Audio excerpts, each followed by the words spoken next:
Hello, I'm Devan Chopta, and today I will be reading out one of the poems I've recently written, namely A Tale of Two Indias. I hope you like it.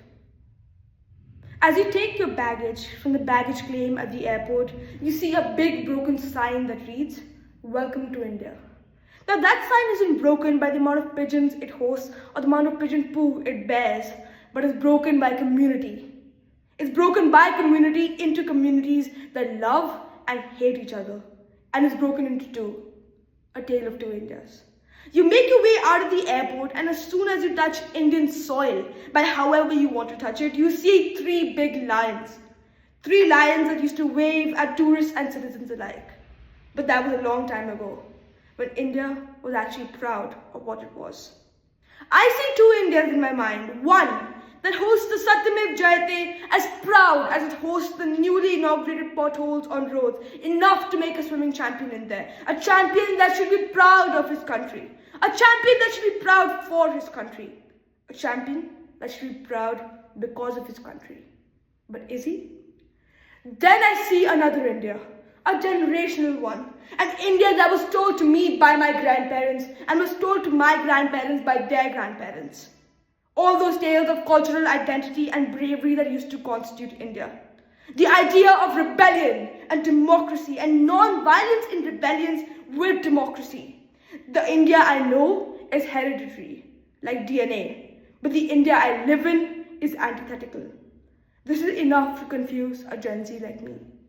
Welcome to India, a land with one foot in the Vedas and one foot in the Quran. Here, history is taught in classrooms where the ceiling fan spins so slow that you yourself believe that you are history's most valiant soldier.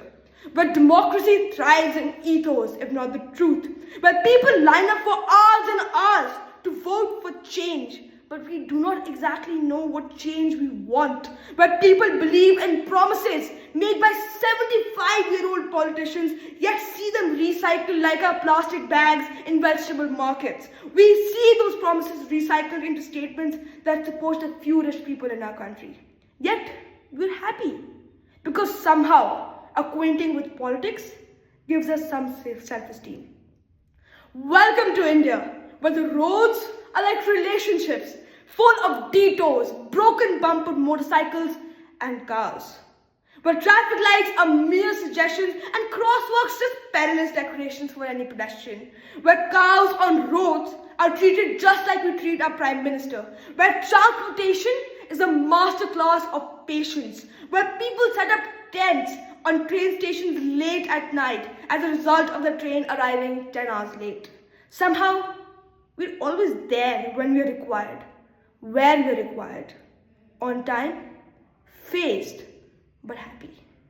Welcome to India, where our judiciary system only works when crimes are committed in the affluent part of our country, where our constitution has become so cruel that our minimum wage is legally non-binding, where people can and are exploited for their labor and are not paid a single paisa, where rich people's weddings block streets after streets, flooding them with port and champagne and some wealthy alcoholics having caviar, where old farmers have to hang themselves on the very same streets such that their insurance can take care of their loan from the banks, where our police force itself needs protection from protests in order to break dams and dams after lies, where we agree, we have to agree, and we do agree, but we don't have a problem with that. Welcome to the land of tolerance, where two religions that loathe and detest each other breathe the same air but burn each other with bonfires of diversity. Where cricket is the only ideology we can agree on, it's our only secular religion. Where the nation forgets its differences for the 1/6 Dhoni has to hit. Where the nation forgives each other every time Dhoni hits a six. Where people provisionally hate and tolerate each other. Where temples gleam with architectural prowess. Where churches bloom in hymns, where mosques endow in meditation. Everyone is there for each other at the right time. Welcome to the land of gullibility, where democracy is a festival and the elections are fireworks. Promises rain down like confetti, but when the lights go out, so does the accountability, while the common man waits for the rasgulla he never had.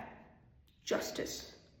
Welcome to the land of Jugaad, where street vendors are more than brothers, where street dogs are more than hygienic, where spirituality is exported like silk, but sympathy remains a foreign import, inflated and rare. Where Jugaad is an art form that represents academic excellence, something which keeps the wheels of a nation running and running. We will fix the unfixable, turning scraps into miracles. Where fixing a leaking pipe requires divine intervention, we roll over the Silicon Valley with DIY-made CEOs. But the garbage we create is something we never tried to Jugaadify.